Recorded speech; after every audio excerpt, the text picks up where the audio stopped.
Hey, what's going on? I want to talk today about Elon Musk, SNL, and Dogecoin. I have a theory on Dogecoin. We decided to do a Dogecoin experiment not too long ago, and I've become a bit of a conspiracy theorist when it comes to what I expect to happen with Dogecoin over the next week, and it has to do with Elon Musk and SNL and his controversial appearance on Saturday Night Live this weekend. So we're going to talk about that right now on the Black Financial Channel. So buckle up your seatbelt, hit the thumbs up button. We're going to get started right now.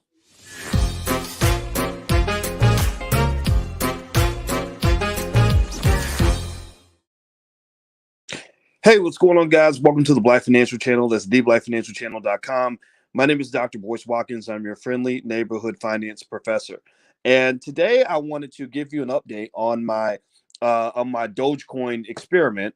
You guys know that we did the Dogecoin experiment. I asked you guys on my Twitter. I said, how many of you would like to see me buy Dogecoin just to see what was going to happen? Now, I start off by reminding you of what I believe and what I really pretty much can prove to be the fundamental value of Dogecoin. The fundamental value of Dogecoin is what? Answer me in the chat. What is the fundamental value when you use traditional financial asset valuation models? What is the fundamental value of Dogecoin? Yeah, somebody answer in the chat for me. Dwayne, Edric, I see you put B1 in the chat. Melvin Stevens. What is the fundamental value of a Dogecoin? Anybody know? What's up, Joseph Nathaniel? Nothing. Thank you, Danielle Jones. Thank you. Yeah, it's nothing. It's worthless, right? So I want to make it clear. Every time I talk about Dogecoin, I got to start with the caveat that this is not investing. This is not where I am a finance PhD, but this is not finance PhD stuff. In academia, we laugh at stuff like this, but that doesn't mean Dogecoin can't have a market value based on whatever people just like at the time. People like I don't know, when people like skinny jeans or whatever. Like, there's nothing valuable about skinny jeans. People just pay money for them, right? So if you invested in skinny jeans, then you probably made some money, right? So maybe Dogecoin is the skinny jeans of the financial markets. I don't know. It's up to you to decide how you want to look at that. Now, here's the deal. So here's my theory on Dogecoin, and I'll give you an update on the Dogecoin experiment. Right now, we are almost back in the money. We bought Dogecoin at 38 cents a coin. Some of y'all clowned the hell out of me because then we lost a bunch of money. The value dropped because I think the value dropped to maybe 21 cents or something. And I was updating you guys, and you were like, no, no, no, you bought it when it was too expensive. You should have bought it when it was a nickel. Well, how did you know that a nickel was too high or too low? You didn't know. You didn't know. Stop acting like you knew, because you didn't know. Now you know. You think you know, but you didn't really know. Nobody knows. Nobody knows if 38 cents is a big number or a small number. We just know, because remember, in investing, all you can compare the present to is the past. You can't compare the present to the future because you haven't been there yet, right? Like, if you look at a house and you say, oh my God, that house is so expensive and it's $1 million. Well, compared to what? I mean, maybe 10 years from now, it's going to be $1.8 million, right? So maybe it's cheap. You think it's expensive, but maybe it's cheap. So nobody knows what Dogecoin is supposed to be worth. That's what it is. All right, so here we go. So Abby says you are obsessed. You are absolutely 100% correct. I am truly obsessed with this because I am utterly fascinated with investor psychology. I love to see how our thinking affects where we put our money. So I wanted to jump in. I wanted to jump on this fun bandwagon. And I took a little bit of play money, and I said, and because 76% of you voted yes that I should buy the Dogecoin and report the results, I did, and we're almost back even. I think the price of a Dogecoin right now is about 36 cents. It had dropped to 21 cents. We bought it 38 cents. Now, here's what's interesting. Here's where my little conspiracy theory comes into play. All right. So I saw what Dogecoin was doing. I took another survey, you guys. I said, I put it on my Twitter. By the way, my Twitter is Dr. Boyce Watkins 1. Please follow me on Twitter. I need smart black people following me. I'm tired of the idiots following me. I'm trying to block them. All right. So on Twitter, I said, what do I do now? What do you think? Do you think I should buy more? Do you think I should hold steady? Do you think I should sell? You think I should sell it all? You think I should sell a piece of it? And the majority of you actually said hold steady. Right. And that's what you said last week. And that's what I did. This week, I didn't do that. This week, I did not follow your instructions. And let me tell you why. I have a theory that on Dogecoin, I'm going to see if I'm right about this. I don't know. I might be wrong. Right. It's like taking a basketball shot. You might hit, you're going to hit 50%, miss 50% if you're a good shooter. But I'm going to take a shot at the shot and see what happens. I believe that Elon Musk appearing on SNL this week is going to lead to a pop in the value of Dogecoin. I would not be surprised if all the chatter, I was reading all the reports, there's a lot of controversy around Elon Musk going on this SNL. Miley Cyrus has been slammed because she's going to go on with SNL or go on SNL with Elon. And I was like, why is Miley Cyrus being slammed for hanging out with Elon Musk? That doesn't make sense. And what it is that all of her fans, which I guess they appreciate, like, you know, white girls who just love to be hoes in their spare time, they all are upset because they feel like Elon Musk is a dirty, greedy billionaire who hates women.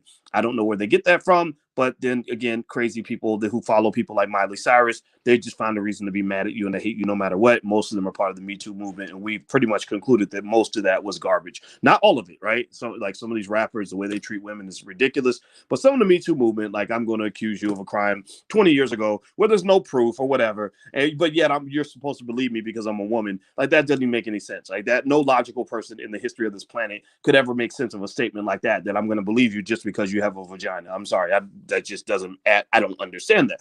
But here's the thing. So they're mad at Elon for going on to SNL, or scratch this. They're mad at Miley for going on with Elon, but some of the SNL cast members are upset that Elon's coming on the show because right now in America, you have a very interesting populist movement that is very much anti-wealthy. But also remember, Elon also was a guy who refused to take the vaccine. He was a guy who said that the whole pandemic thing, that you're panicking over nothing. He kept his factories open. He kept moving along, and he made approximately $300 million a day during the pandemic. $300 million a day because Elon Musk was like, I'm not going to stop producing cars and pursuing my dreams and building rocket ships just because you're scared and you want to hide under your bed over a virus that has a 99.5% survival rate. Like 99.5% of us are going to survive this pandemic. It doesn't mean it's not real, doesn't mean that you shouldn't be concerned, but a lot of us, and myself included, I'm not going to lie, I put my mask on and I kept on moving. I traveled to about 20 different places this year. I got maybe at least 20 or 30 different airplanes with Alicia. We wore a mask, we sanitized our hands, we socially distanced, but then we kept it moving. We kept living our life. I wasn't going to sit up under the bed and become some sort of weird, antisocial, scared to death kind of person. Do you know how many teenagers are like now suicidal because they haven't seen their friends in a year and a half? Like, do you know how many little kids are literally going to grow up and become serial killers because they spent an entire year like with one parent, like in complete isolation? I'm not making fun of it. I totally get that.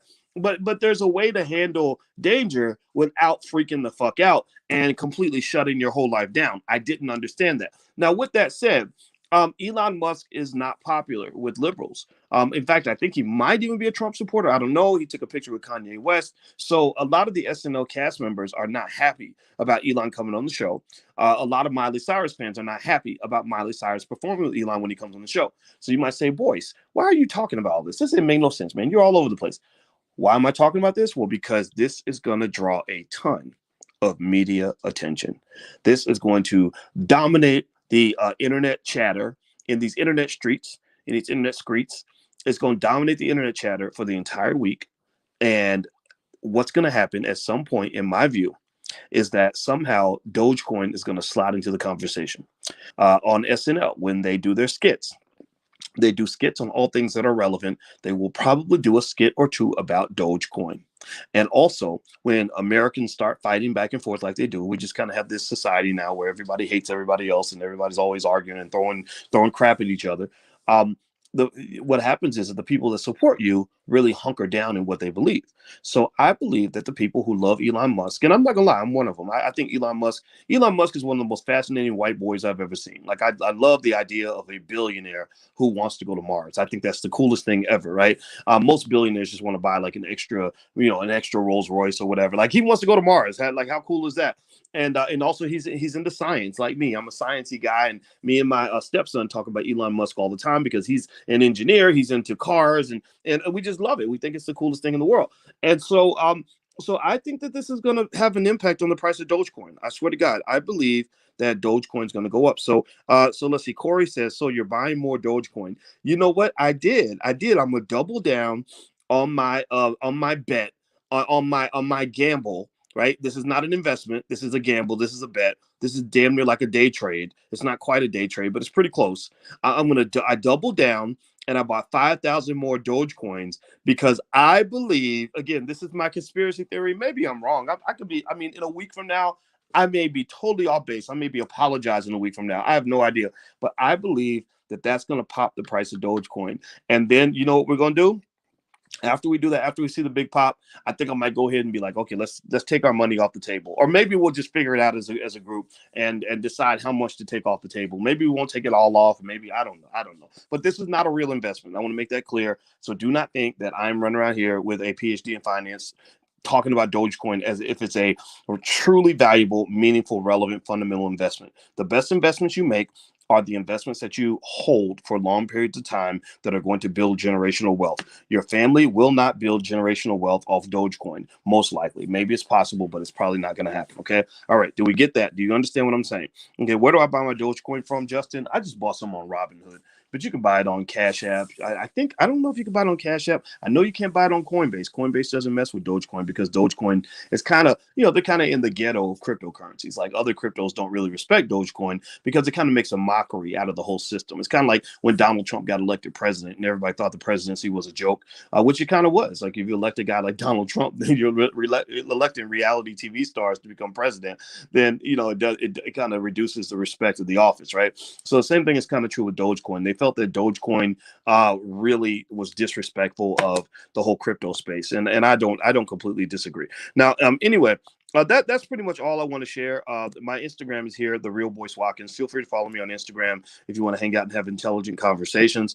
And also, we're on the second day of a three-part lecture series I'm doing on how to make economic decisions. And it's really, really good. And we're talking about things like how do you decide if you want to sell your stock in order to pay off student loans, or do you want to do you want to quit? When do you quit your job, or do you want to borrow against your home in order to start a business, or just all these little questions like that. And there are actually principles and theories that we can lay out that can help you understand this. And it's called Being the CEO of Your Own Life. And so the URL is blackwealthdecisions.com.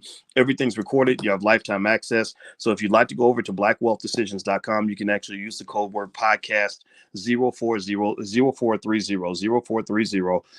There's the code right there. And you can get 25% off. I think that's what the number is, something like that. So feel free to do that. And we meet again tonight at 8 o'clock. And so feel free to join us again tonight, and we meet again tomorrow night, Sunday night, and then the series will be done. But you'll have lifetime access to the recordings, all the slides, all the materials, everything else. And this is for those of you that want to understand, like, what sort of mindset do I need to have in order to make financial decisions? Well, being the CEO of your life is designed to do that, to kind of give you a framework to allow you to understand things like the time value of money and things like that will help you even make trade-offs that you have to make in life that sometimes can be confusing for some of us. Okay. So anyway, I'm out of here, guys. I hope you have a good day. Thank you for listening. And Dogecoin to the moon. Let's see if we can get this paper. But remember, that's not a real investment. So make your real money somewhere else. Dogecoin is just a joke, to be honest with you. I'll talk to you guys later. Take care. Peace.